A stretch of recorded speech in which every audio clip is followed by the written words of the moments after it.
Welcome back.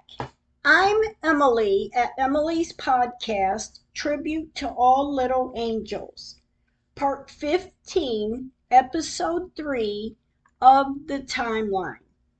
From the continuation of 2 weeks ago, we are now on March 6, 2019. As the attorney asked, Madison and I went to the cemetery in the area of Babyland 6th West.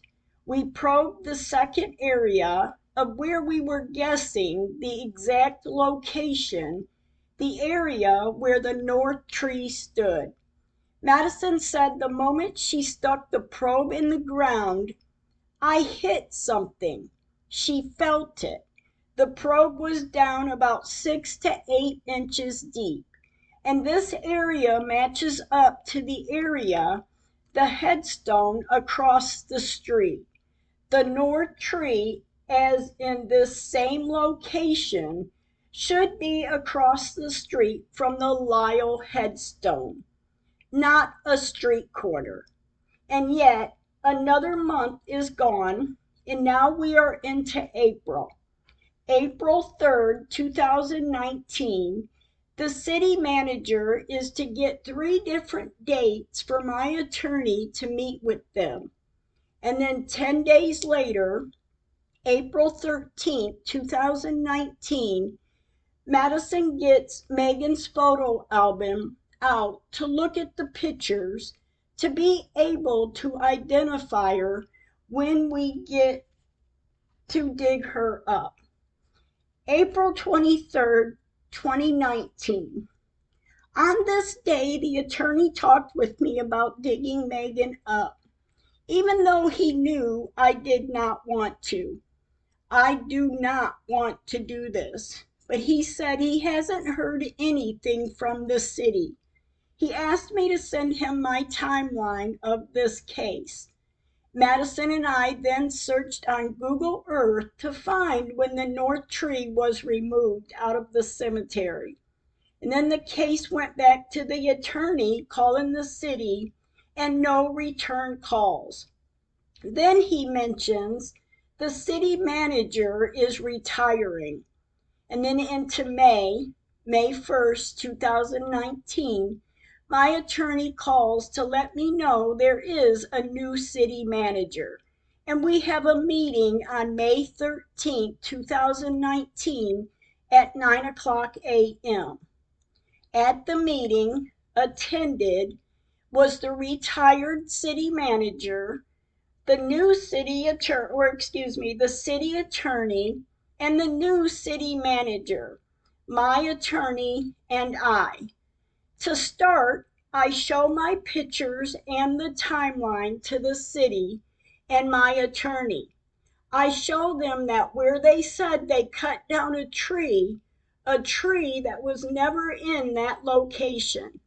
I had taken pictures on the day of May 9th, 2015, when I found the headstones were moved and there was no tree there. And then at Easter of 2016, there was no tree there. But then in the month of October of 2016, there is a dirt pile that grew in size of where they claim they cut down that tree. And on this same day, Nicole, Megan's mother, and I went to the health department to get a copy of Megan's birth certificate, and there is nothing on file. Nicole then calls the funeral home who buried Megan, and soon after, she picks up documents of what they had and said because Megan wasn't 19 weeks conceived, they didn't have to file a birth certificate. And at this time, I'm looking for a funeral home to disinter Megan. I call one funeral home and I tell them the same thing.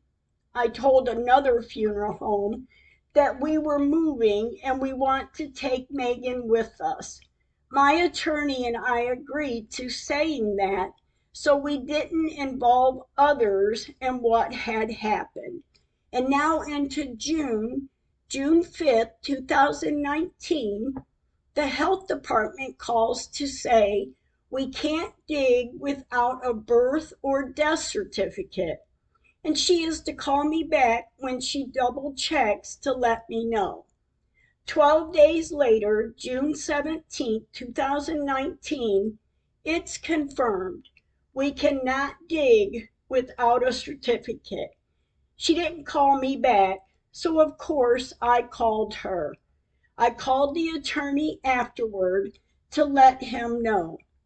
The attorney says he will work on the paperwork to file a court order. Over 2 months later, they are putting stakes in the ground at the cemetery to fix the drainage system, which complaints had been made since, way early on. I messaged my attorney to let him know because when we notarized the papers to go to court and to file for her to be exhumed, we also notarized an emergency injunction in case they start to dig in the cemetery before we dig for Megan. There was no reply. 6 days later, the attorney calls to tell me we have a court date on October 17th, 2019 at 9 o'clock a.m. And then on August 29th, 2019, an ad in the Oklahoma Journal is to advertise Megan's court date.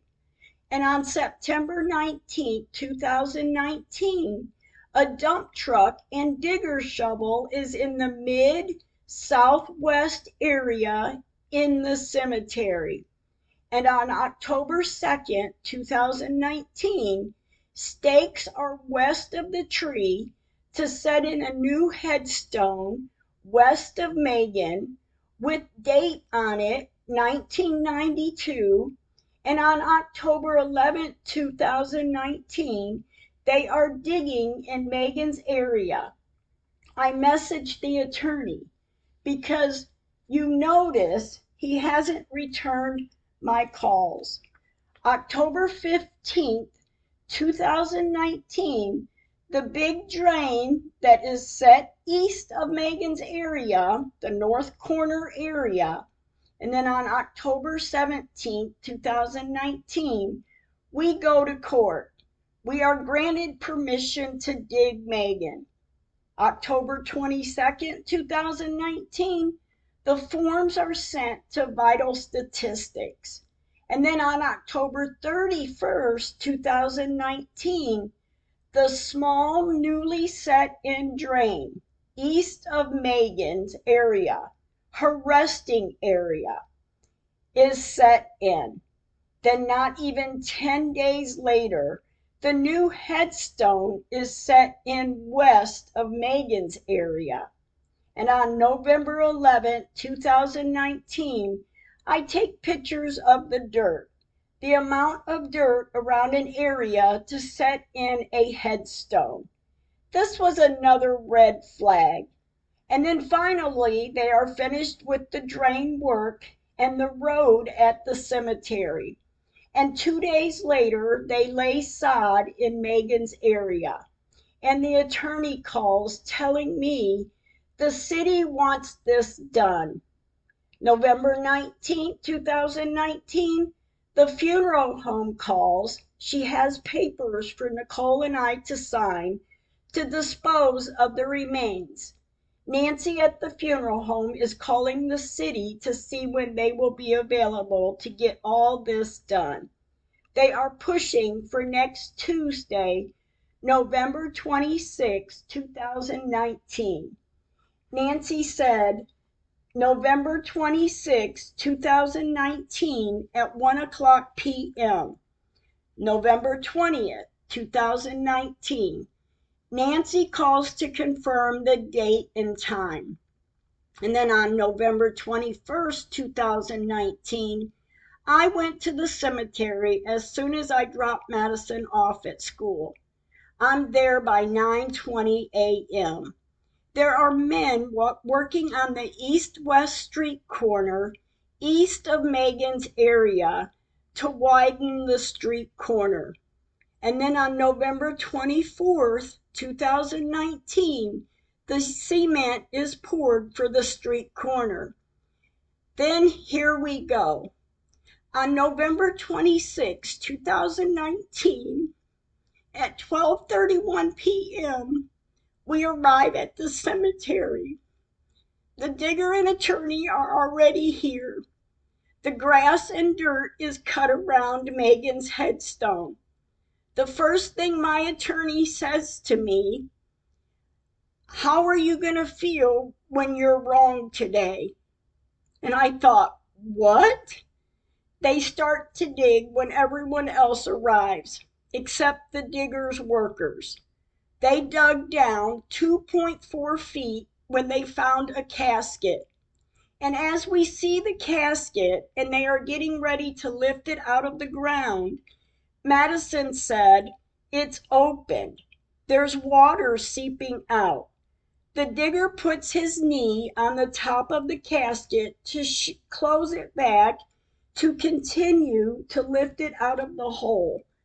They set it down on the west side of the hole, and the digger lifts the lid off a white casket, and it is full of water.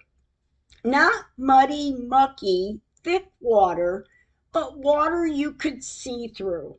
It looks like water that somebody washed their muddy feet off in. The digger and the helper carries the casket over behind the tractor and dumps the water on the ground. And then the funeral director grabs a Bible out of the wet casket. And yes, it's Megan's Bible. Her name is on it, and her crocheted blanket is wadded up with a pink liner to the casket. But when we buried Megan, Megan had a white dress on. She was wrapped in white silk blankets that was with a yellow bunny in her casket, and the crocheted blanket was laid over her. And the only two items in this casket are the two items my attorney told the city was in her casket to identify her. But where are the other items? And to look back in pictures of the day we buried Megan, the two caskets do resemble one another because they are white, but that is it. And then later this day, the attorney calls to see how I am. I tell him, I have my doubts. I even said, I believe they pulled something shisty. The attorney told me, follow your gut. He said then, I can get you some money, and my mind went blank. The next thing I remember him saying is, take a few days and call me. We hung up. And yes, I am so distraught. And then at 5:36 p.m., after the facts, Madison wants to go to the cemetery to pick up the dirt that the digger poured the water on from the casket. So we did. And it is getting dark as I pull up. I leave my headlights on for us to see and view the area. I take pictures while there, and when we are done, we get home and I start viewing the pictures and the video of the day. As I watch the video, I notice dark lines, one on each side of where the headstone and casket is dug up at. I start looking at pictures, and none of them made sense. So I look at the pictures and I watch the video over and over.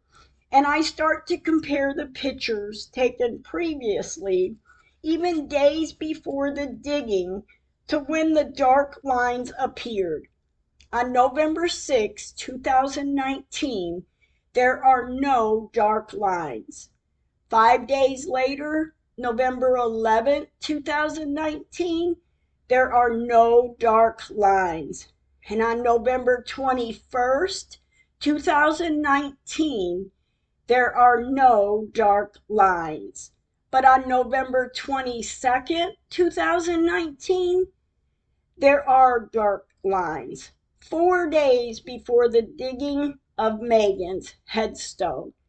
November 21st, 2019 is the same morning the two men is working on the east-west street corner to widen it, east of Megan, with a long pole in the grass and a piece of equipment. A young man drove off as I drove up.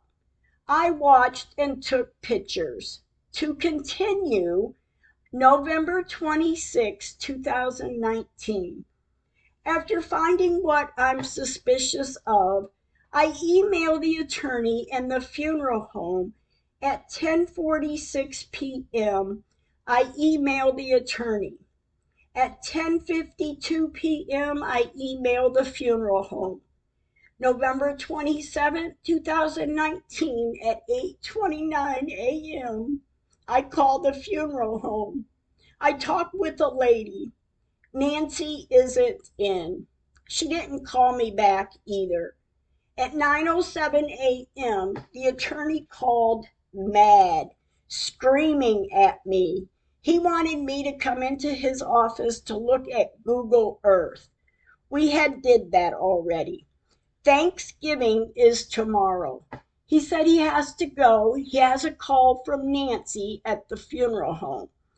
I went into another investigative mode, and I knew something was not right. And then on November 28, 2019, I noticed the small drain newly set in lines up with Megan's burial area and the tree. Oh, excuse me. And on west is the newly set in headstone. It all lines up. The next day, family members and I talk about where the two trees were located, and we all agree the two trees, we had never walked under the tree branches as a tunnel to get back to the headstones. I then view more pictures. On December 2nd, 2019, Nicole and I went to the funeral home about doing DNA testing on the remains. Nancy informs us they already cremated everything. I tell her I sent you an email to not to do that because we were concerned. We didn't believe it was Megan. Nancy tells me when I got here the next morning, November 27th, 2019, they had already done it. She excused us out. There was other people there, so we went back later that evening to pick up Megan's remains. I received 3 pictures and a form with what was in the casket. When I went back in the next morning from forgetting the file from the night before, and then on December 4th, 2019, I fire the attorney. I email him because I had too many red flags. The next day, my niece starts looking for names and addresses of names on the headstones in the Babyland 6th West area. I sent letters to what we were hoping were family members that we could find. And then on December 20th, 2019, the attorney calls to let me come and pick up the case file. And then 3 days later, December 23rd, 2019, I write an ad for the newspaper. And on December 24th, 2019, I pick up the case file from the attorney's office. And after Christmas, I'm still viewing pictures. And on December 30th, 2019, I finally look at the case file. And then into 2020, January 3rd, 2020, I took a picture of another headstone that was set in to compare the dirt around it, just the headstone being set in. And then the newspaper ad is ready to go out in the Oklahoma Friday newspaper. January 8, 2020, I called the Oklahoman paper. I put an ad in that paper and it ran for a Wednesday and a Sunday. And then my niece called giving me addresses, and I start sending letters, 212 letters, to family members of the names on the headstones, with very little responses. And then on January 13th, 2020, I'm looking for an attorney. And on January 15th, 2020, I receive the first call from a family from the letters I sent. On January 16th, 2020, I'm viewing pictures and I find red bricks in the grass between the tree and the rock headstone. In a picture I took the day I found the headstones were moved. The double headstones that laid between the north tree and the south tree in 1999 now lays in front of the south tree. January 18th, 2020, the cemetery is flooded. January 21st, 2020, I call In Your Corner News 4.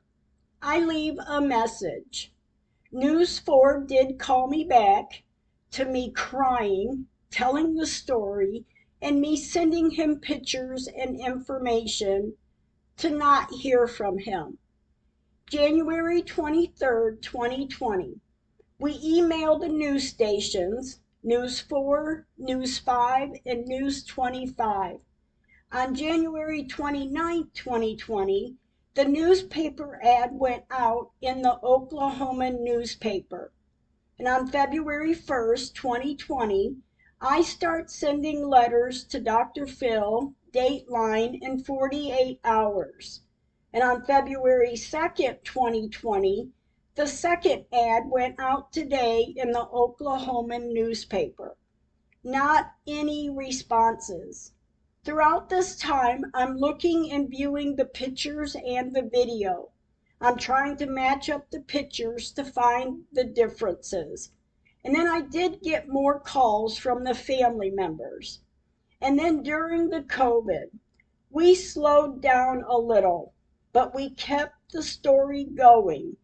On April 14th, 2020, my niece sets up a page on Facebook to send people to, and she starts sending emails to different people. We hadn't got any responses from them either, so I write letters to anyone and everyone. I have received some with very good advice. To be continued. Thank you for listening. Stay kind with your words.